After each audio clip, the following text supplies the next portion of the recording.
आपकी अदालत में अगला हिस्सा। आपकी अदालत में बागेश्वर धाम के प्रमुख धीरेन्द्र कृष्ण शास्त्री पर आरोप है कि ये अपने विरोधियों को धमकी देते हैं। शास्त्री जी, सुना है कि विरोधियों को धमकी दे रहे थे आप, लेकिन आजकल आपको भी धमकियां मिलने लगी हैं। आपको भी लोग कह रहे हैं कि जान को खतरा है। हाँ, ये कोई नई बात नहीं है। इस भारत में जब जब भी सनातन की बात किसी ने पुरजोर तरीके से उठाई है तो उसको मिटाने के लिए और उसको डिगाने के लिए तरह तरह के स्वांग और षड्यंत्र, तरह तरह के प्रायोजित ढंग से उसको फंसाने के उपाय किए गए हैं। लेकिन सिर पर सीताराम, फिकर फिर क्या करना। और रही बात धमकी की, तो साधु परंपरा में या हम अपनी गुरु परंपरा में कभी किसी को धमकी नहीं देते हैं। हम सिर्फ ये कहते हैं कायदे में रहोगे तो फायदे में रहोगे। आपके लिए सुरक्षा की मांग करने के लिए आपके समर्थकों ने जंतर मंतर पर एक प्रदर्शन किया, उसका वीडियो मैंने देखा है। और जो लोग बागेश्वर धाम के नाम पर वहां प्रदर्शन कर रहे हैं, वो कह रहे थे अब चाकू छोड़ो, तलवारें रखो, अब इन लोगों को गोली मारो। और वो लोग बहुत ही हिंसक भाषा का इस्तेमाल ये बिल्कुल भी कतई हमें पसंद नहीं है और इसकी छूट हमने कदापि किसी को नहीं दी है। क्योंकि हम स्वयं ये कहते हैं कि जिंदगी में याद रखना, सनातन धर्म वो धर्म है जो अहिंसा का पुजारी है और हम हिंसा के पक्षधर नहीं है। क्योंकि हिंदू का अर्थ ही होता है जो हिंसा का दमन करे। लेकिन आपने तो कुछ रिएक्ट ही नहीं किया। वो आपके स्पोक्स पर्सन हैं, उन्होंने कहा कि अरे तुम सब कब मारोगे, जब सब मर जाओगे, ईसाइयों को, मुसलमानों को कब मारोगे। नहीं, ये बात बिल्कुल गलत है, क्योंकि सबको जीने का अधिकार है और हमें ऐसी कोई जानकारी नहीं लगी और हमारी तरफ से कोई लोग नहीं गए। लेकिन मैंने आपको जानकारी दे दी, आप चाहें तो मैं आपको वीडियो भेज दूंगा, वो देख लीजिए। बिल्कुल, हम एक बार बोलेंगे उनको, बेझिझक बोलेंगे। हम कभी इसके पक्षधर नहीं है। हम भारत में बहुत प्रेम और बहुत ही अहिंसा पूर्वक जीवन के पक्षधर हैं, इसलिए हमने हिंदू राष्ट्र की मांग की है। इतने अहिंसा के पक्षधर हैं आप, आपने खुद एक बार कहा कि अब सब हिंदू अपने हाथ में हथियार, माला और भाला रखो। ये तो हमारी देवी देवताओं के भी हाथ में है। प्रत्येक भगवान के हाथ में, किसी के हाथ में मुगदर है, त्रिशूल है, उनसे भी लोगों को आपत्ति होगी जिन्हें दिक्कत है। हम सुरक्षा करना, भारतीय संविधान में भी हथियार देने का लाइसेंस दिया जाता है, उसको बंद करवाया जाए। जो हथियार देने का लाइसेंस है वो आत्मरक्षा के लिए। तो हम भी आत्मरक्षा के लिए भाला रखवा रहे हैं। हमारी क्षमता नहीं ना बंदूक लेने की, साहब गरीब आदमी है।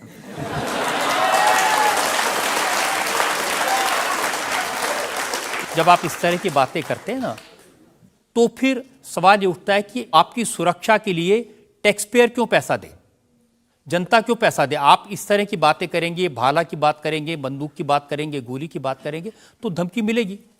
हाँ मिलेगी, लेकिन हमने कभी बंदूक की बात नहीं की, हमने भाला और माला की बात की। और रही बात सुरक्षा की, तो प्रत्येक नागरिक की सुरक्षा करने की जिम्मेदारी भारत सरकार की है और हमें अपने इष्ट और भारत की सरकार पर भरोसा है, वर्तमान सरकार पर भरोसा है। साधु संत के तुम रखवारे, असुर निकंदन राम दुलारे, एक तो हमारा पहला भरोसा ही है। हमारे इष्ट हमारे हनुमान जी है और हमारा ये धमकी नहीं है। और बार बार मरना नहीं, एक बार बचना नहीं, तो डरना किस बात का। तो जब तक जिएंगे, प्राण अगर जाते हो चले जाएं, पर सनातन की चर्चा, घर घर राम पहुंचाने की चर्चा नहीं हम छोड़ेंगे। वो 50 उपाय कोई कर ले।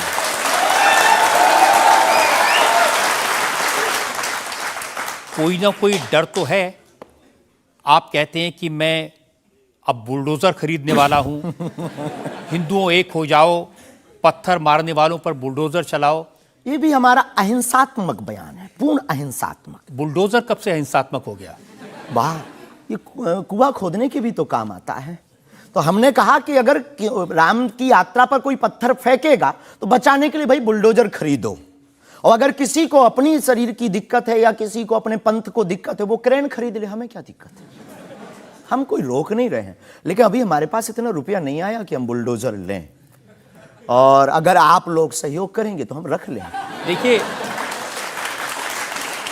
ये डायलॉग मारना अच्छा है, डायलॉग नहीं, लोगों को मजा भी आता है। गुरु की परंपरा के अनुसार हम सिर्फ एक बात बताते हैं। हाँ, लोगों को डायलॉग लगता है। कैसे गुरु हैं जिनकी परंपरा में कभी भाला, कभी बुलडोजर, और फिर कहते हैं मैं अहिंसा की बात करता हूं। हमारी ऋषि परंपरा है, ये भगवान राम की परंपरा है। अच्छा, धनुष भगवान बाण राम के लिए। टाइम पर बुलडोजर आते थे। भगवान राम धनुष बाण लिए थे। अब थोड़ा टेक्नोलॉजी बढ़ गई है तो टेक्नोलॉजी के हिसाब से हमें भी बदलना चाहिए। परिवर्तन प्रकृति का क्या नियम करेंगे, है। क्या करेंगे बुलडोजर का?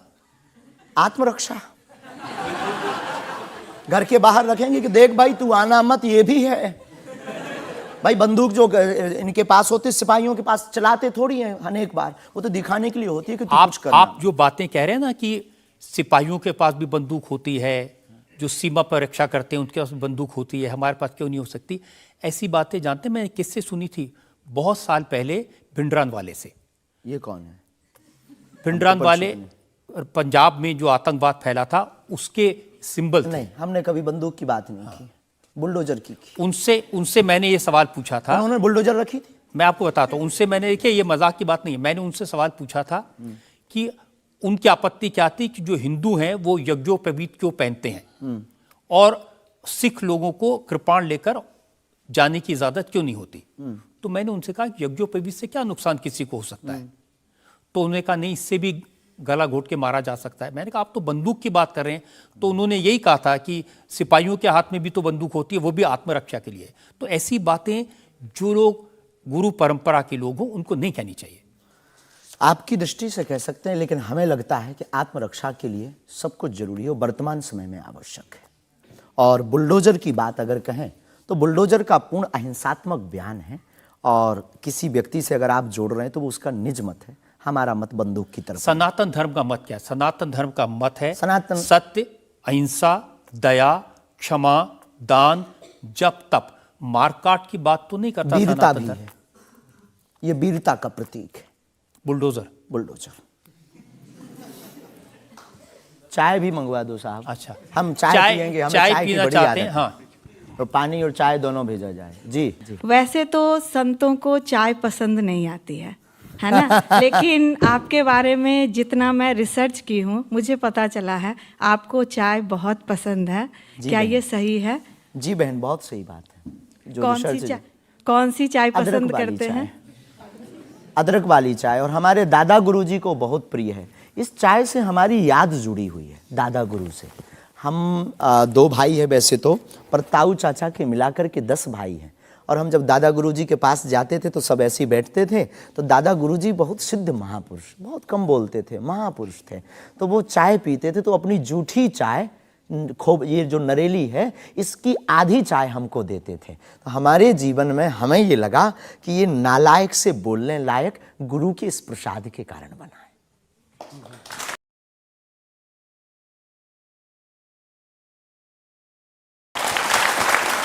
और प्रत्येक, इसके पीछे एक और रहस्य है, प्रत्येक बालक को अपनी परंपरा को छोड़ना नहीं चाहिए, चाहे किसी भी लेवल पर पहुंच जाए। शायद ये भी सूत्र है। शुरुआत जहां से हुई, गुरु से शुरू जिसका जीवन हुआ, उसे कुछ भूलना नहीं चाहिए। इसलिए हम भूले नहीं, ये शायद हमें लगता कि हमारी अच्छी आदत है। चाय बुरी आदत, क्षमा कीजिए, युवानों से प्रार्थना है मत पीना, हम नहीं रुकेंगे।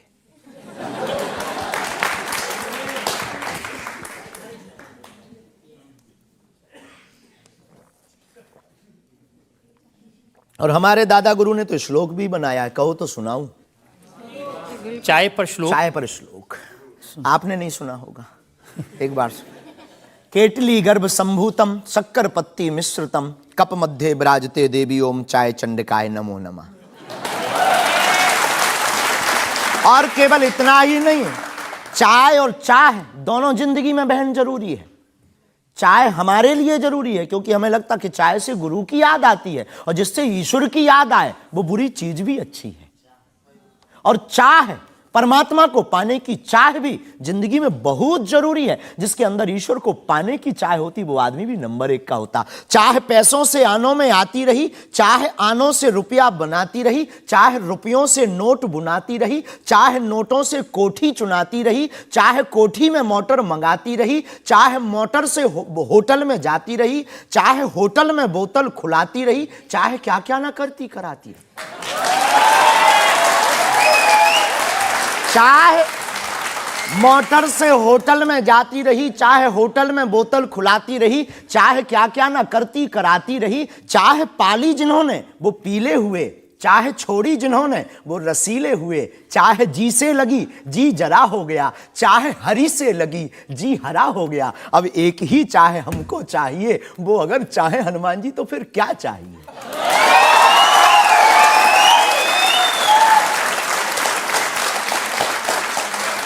अब आप ये मत कहना कि ये डायलॉग बाजी है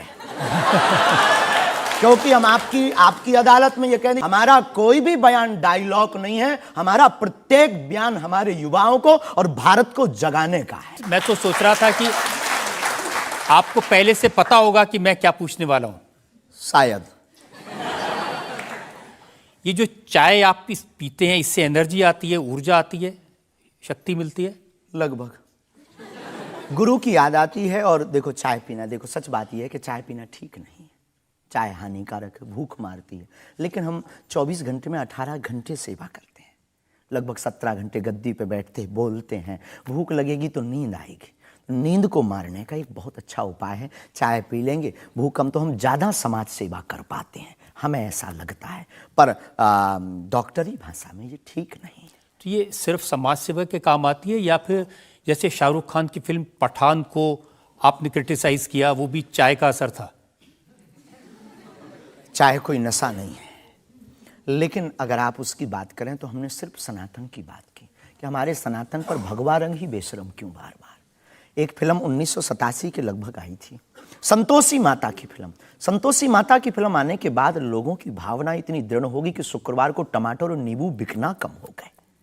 और अगर आप सनातन के खिलाफ, आपको याद होगा, और अगर सनातन के खिलाफ कोई मूवी बनाओ तो मंदिरों में, भगवान के चरणों में और माता पिता और गुरु के प्रति आस्था लोगों की कम हो जाएगी। इसलिए बार बार हमारी संस्कृति, हमारे सनातन और हमारे भगवान राम को टारगेट ना किया जाए। देखिए, बिना देखे आपने फैसला कर लिया कि वो भगवान राम को टारगेट किया गया है, सनातन को टारगेट किया गया है। भगवा रंग तो देखने की जरूरत ही नहीं है, खून ही भगवा है।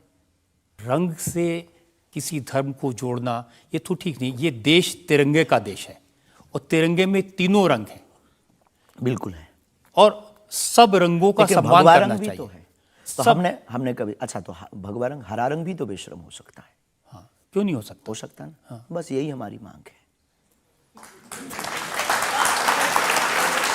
देखिए, ये इस तरह की जो मांगे करते हैं ना, उसी पर मुझे आपत्ति है।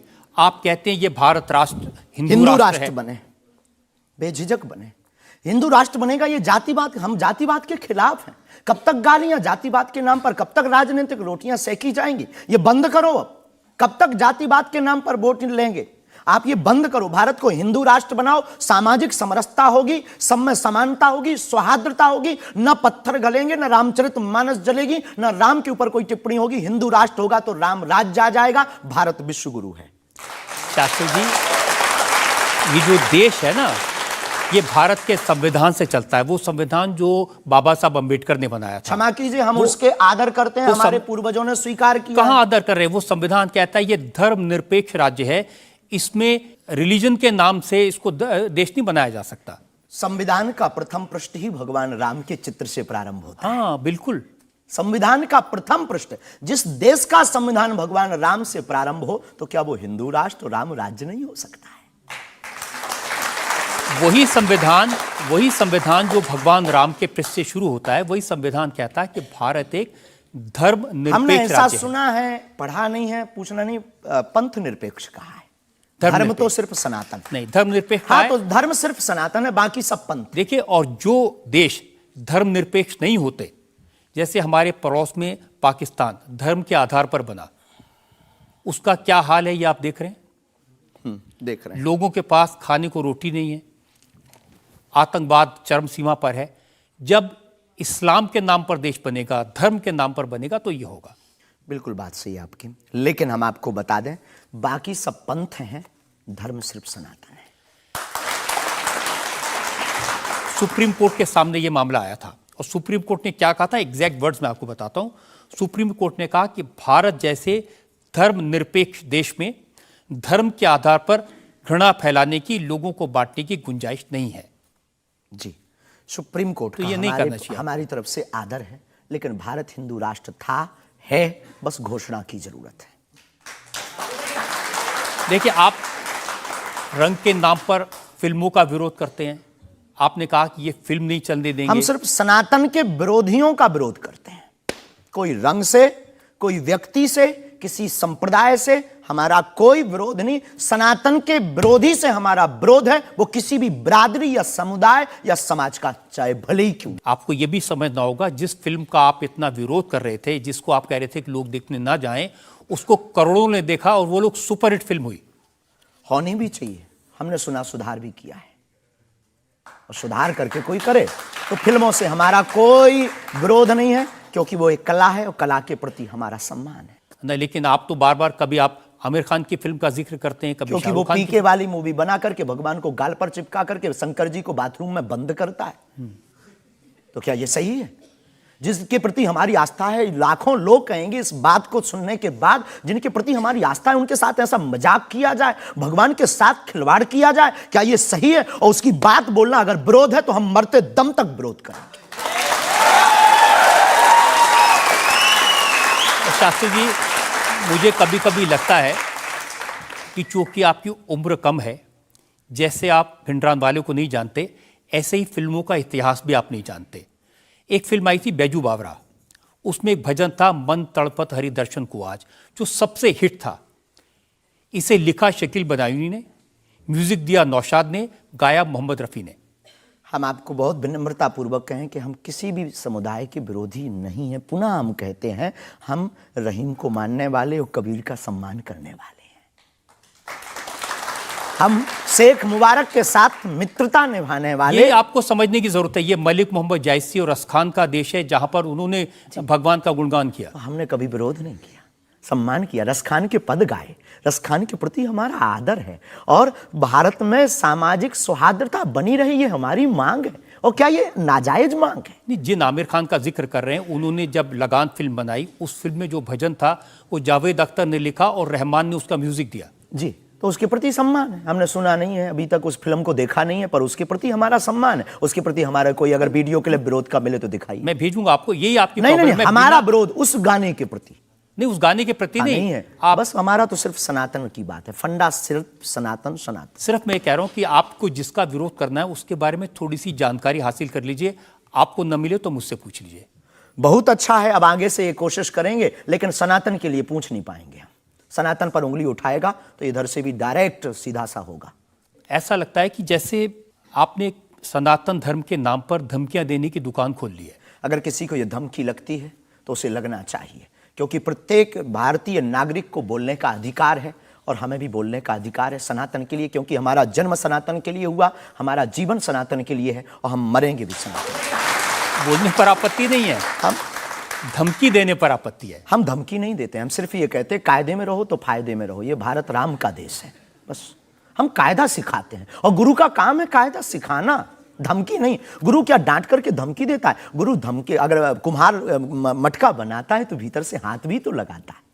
तो हम तो गुरु परंपरा के हैं, तो गुरु के नाते हम समझाते हैं, माय डियर, मेरे प्यारे, सनातन के लिए मत बोलो। बुंदेली भाषा में ऐसी भाषा बोलेंगे तो अच्छा है। नहीं बोलेंगे, पर ठटरी बरे भी नहीं छोड़ेंगे। आपकी अदालत में अगला इंसान।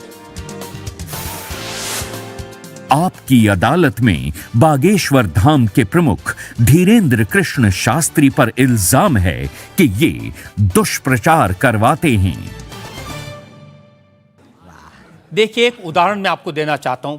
YouTube पर मैं देख रहा था, एक वीडियो है आपका, और उस वीडियो को देखने से ये इंप्रेशन आता है कि जैसे प्रधानमंत्री नरेंद्र मोदी आपके दरबार में आए, और एक नहीं 3 ऐसे वीडियो हैं बागेश्वर धाम ऑफिशियल चैनल पर। अब आपके समर्थकों ने बनाया, मैं आपको दिखा देता हूं, आप उनके बताइए लिए कि वो आपका है क्या नहीं।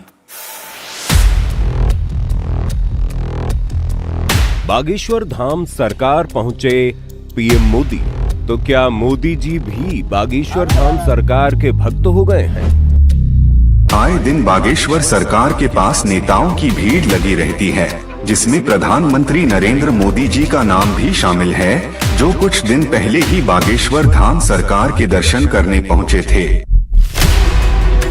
और कहा जाता है कि कुछ दिन पहले नरेंद्र मोदी जी भी बागेश्वर धाम सरकार से अपनी अर्जी लगवाने आए थे। तो आइए सुनते हैं स्वयं पंडित धीरेंद्र शास्त्री से।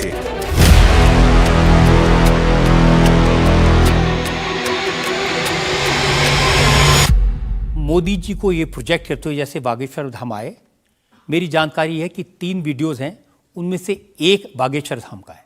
बागेश्वर धाम के ऑफिशियल चैनल से कभी हो ही नहीं सकता है, न ऐसी भूल हो सकती है, क्योंकि हमने कभी ऐसी इजाज़त नहीं दी। ये बहुत बड़ी गलतियां हैं। टीआरपी के चक्कर में रोज़ तो लोग हमारी शादी करवा देते हैं यूट्यूब पर। आपने सिर्फ ये भर देखा, ये भी तो देखिए कि हर बार हमारी लड़की बदल दी जाती है। हैप्पी बर्थडे कहीं ये कह दिया जाता है। एक ने न्यूज़ डाली थी, बागेश्वर सरकार 23 तारीख को परिणय सूत्र में बंधेंगे।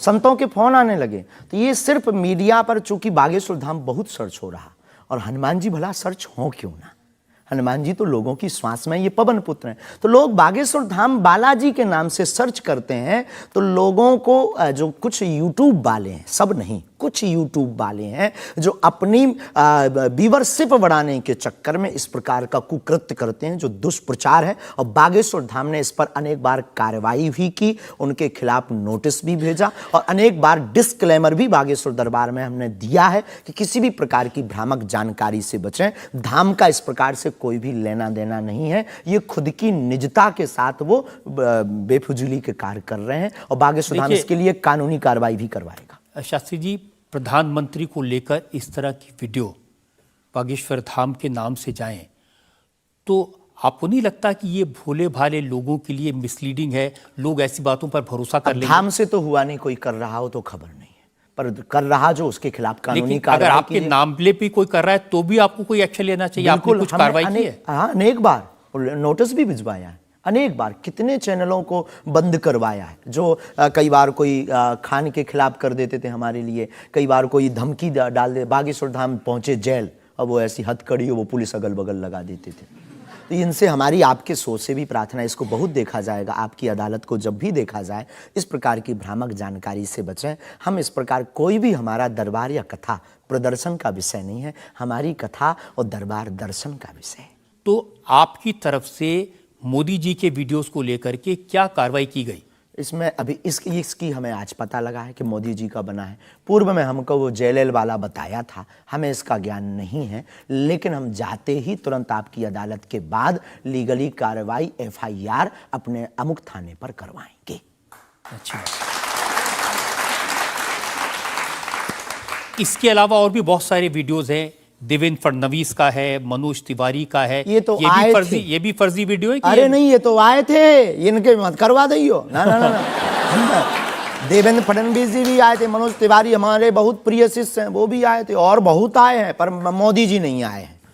हाँ, ये बता देते हैं, तो इन पे एफआईआर जी डिलीट ना करवा दियो, आप रोक दियो। लेकिन आपके 1-2 सेंटेंसेस हैं जिसमें आप कुछ मोदी जी कह रहे हैं, मोदी जी आइए। हाँ, वो हम लंदन में दरबार में थे, ये शायद उससे अगर ये जोड़ा हो, पूरा तो देखा नहीं, उससे जोड़ा हो तो खबर नहीं, हौस नहीं। मोदी जी वो जहाँ लंदन में राम कथा हम कर रहे थे, तो श्री राम मंदिर के, सनातन मंदिर के जो प्रमुख हैं वो एक मोदी जी हैं, और वो भी गुजराती हैं। तो वो दरबार में बैठे हुए थे, किसी कारण उनकी व्यवस्था के कारण प्रशंसा के लिए उनका जिक्र आया, तो लोगों ने शायद वो कट करके उठाया हो, हमारे स्मरण में ऐसा है। लेकिन ये भी गलत है, ये भी अपराध है। वो भी ऑफिशियली, बिना लीगली सहमति लिए बिना आप कोई भी वीडियो शेयर या वो नहीं कर सकता, ऐसा कुछ नियम है, तो ये भी गलत है। मैं आपको बताऊं शास्त्री जी, मैंने 40 साल हो गए मुझे पत्रकारिता में, ऐसे बहुत सारे उदाहरण मैंने देखे हैं। चंद्रा स्वामी का उदाहरण देखा था, वो नरसिम्हा राव के साथ उनकी तस्वीरें, राजीव गांधी के साथ उनकी तस्वीरें, जॉन मैकेंद्रो के साथ तस्वीरें, लिज टेलर के साथ, ये अंतर्राष्ट्रीय ख्याति प्राप्त लोग हैं, और वो ये तस्वीरें दिखाकर अपनी दुकान चलाते थे, और वाकई में जो दुनिया के बड़े बड़े लीडर्स थे उनसे उनकी पहचान थी। ब्रुनोई के सुल्तान उनके शिष्य बन गए थे इसी वजह से। अफ्रीकन कंट्रीज़ के प्रेसिडेंट थे मोबुतू, वो उनके शिष्य बन गए थे। हमारा कभी भी भाव, कोई आवे सब सम्मानीय है। हमारा ये भाव नहीं है कि हम आपकी फ़ोटो दिखा करके लोग हमको माने। देखो, आप हमारी मीडिया पर प्रचार कर सकते हो, पर अगर दम नहीं होगी, सत्यता नहीं होगी, तो व्यक्ति एक बार आएगा, लौटकर कभी नहीं आएगा, आपको भी गाली देगा, हमको भी गाली देगा। तो ये माध्यम हो सकते हैं, साधन हो सकते, साध्य नहीं। तो हमारा ऐसा भाव नहीं, क्योंकि हमारे पास जो है वो खुली किताब है, ऊपर से नीचे तक, और हम कभी ये नहीं चाहते कि लोग देखें। अब कोई देख रहा तो वो उनकी दृष्टि और उनकी आंख है। हम तो सिर्फ ये चाहते हमें हमारा परमात्मा हनुमान जी देखे, बस। क्या चाहते हैं आप हनुमान जी से? सनातन धर्म और हिंदू राष्ट्र। फिर भी मांग पूरी नहीं होगी। अगर हिंदू राष्ट्र आप कह देंगे कि बन गया तो हम अखंड भारत मांगेंगे।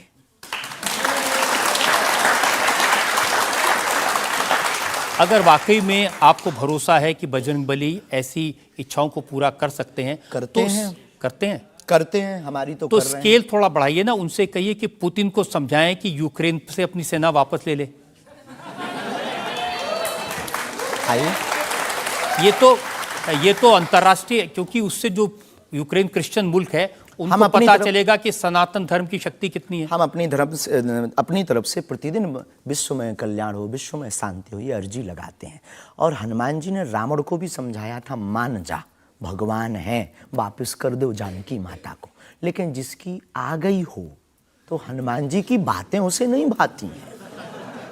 गुरु के नाते हमने भी प्रार्थना की। अब किसी की आ गई, हम जो बताने, हमारे पास लोग आते, महाराज जी हम मर ना जाएं।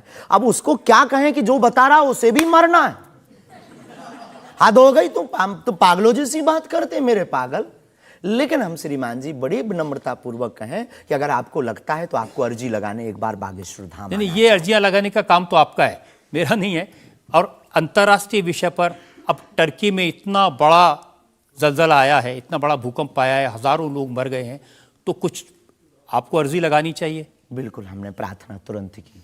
और हम प्रार्थना करते कि प्रतिदिन जो भी हमारे पास है चूरन चटनी, हम अपने गुरु जी से और बालाजी से प्रार्थना करते विश्व का मंगल हो, सबका भला हो। इससे आपको फर्क नहीं पड़ेगा कि वो क्रिश्चियन कंट्री है या इस्लामिक मुल्क? बिल्कुल भी नहीं। हम तो खुद गए, हम तो पूरी दुनिया का मंगल की कामना। हम उस धर्म से हैं जहां वसुदेव कुटुंबकम की चर्चा की जाती। सर्वे भवन्तु सुखना सर्वे सन्तु निरामया, सब में मंगल हो, मंगल भवन अमंगलहारी। हम ऐसे नहीं हैं, हम मानवता के हैं। जिसके अंदर दुख है, हे बालाजी उसके संकट, आप संकट मोचन हैं, उसके संकट मिट जाएं, हमें कोई फर्क नहीं पड़ता है। ये अच्छी बात आपने कही।